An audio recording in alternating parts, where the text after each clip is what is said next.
प्रचलित प्रसंग के अनुसार गौतम बुद्ध रोज अपने शिष्यों को उपदेश देते थे। बुद्ध के प्रवचन सुनने शिष्यों के साथ ही अन्य लोग भी पहुंचते थे।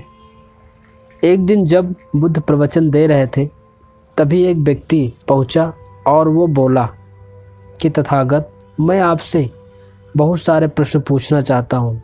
मेरा मन बहुत अशांत है। कृपया मेरे प्रश्नों के उत्तर दें ताकि मेरा मन शांत हो सके।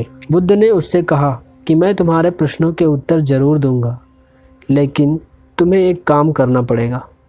वो व्यक्ति बोला, बताइए बुद्ध, मुझे क्या करना पड़ेगा? बुद्ध ने कहा, तुम्हें 1 साल तक मौन धारण करना होगा। 1 साल के बाद तुम जो कुछ भी पूछोगे तुम्हें उसका उत्तर जरूर मिलेगा। उस व्यक्ति ने कहा कि 1 साल बाद आप मेरे प्रश्नों के उत्तर अवश्य देंगे ना? बुद्ध ने कहा कि मैं अपनी बात का पक्का हूँ, तुम्हें सारे प्रश्नों के जवाब दूंगा, लेकिन 1 साल बाद। बुद्ध की बात मानकर उस व्यक्ति ने मौन व्रत धारण कर लिया।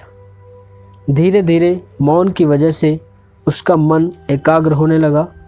वो ध्यान में उतरने लगा, मन भी शांत होने लगा। उसके सभी प्रश्न खत्म होने लगे और 1 साल कब बीत गया पता ही नहीं लगा। समय पूरा होने के बाद बुद्ध ने उस व्यक्ति से कहा कि अब तुम अपने सभी प्रश्न मुझसे पूछ सकते हो। ये बात सुनकर वो व्यक्ति हंसा और कहा कि 1 साल पहले मेरे मन में बहुत सारे प्रश्न थे, ये सच है, लेकिन अब सारे प्रश्न शांत हो गए। अब मेरे पास आपसे पूछने के लिए कोई प्रश्न नहीं है।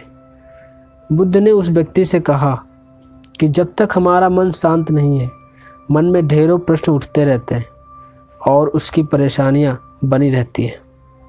अज्ञान और भ्रम की वजह से हमारा मन प्रश्नों के उत्तर तक पहुंच ही नहीं पाता। जब कुछ समय मौन धारण करके हम हालातों को समझने का प्रयास करते हैं तो धीरे धीरे सारे प्रश्नों के उत्तर स्वतः ही मिलने लगते हैं, और जब मन शांत हो जाता है तो सभी प्रश्न भी खत्म हो जाते हैं। सारी चीज़ें हम आसानी से समझने लगते हैं और जीवन में सुख शांति मिल जाती है। जब कभी भी आपको लगे कि आपका मन अशांत है, आप भी थोड़े समय के लिए एकांत में जाएं और मौन हो जाएं। आप देखेंगे धीरे धीरे आपका मन शांत होता जाएगा और आप आनंद से भर जाएंगे। आपको काम करने की एक नई ऊर्जा मिलेगी और आप किसी भी काम को सही तरीके से कर पाएंगे। धन्यवाद।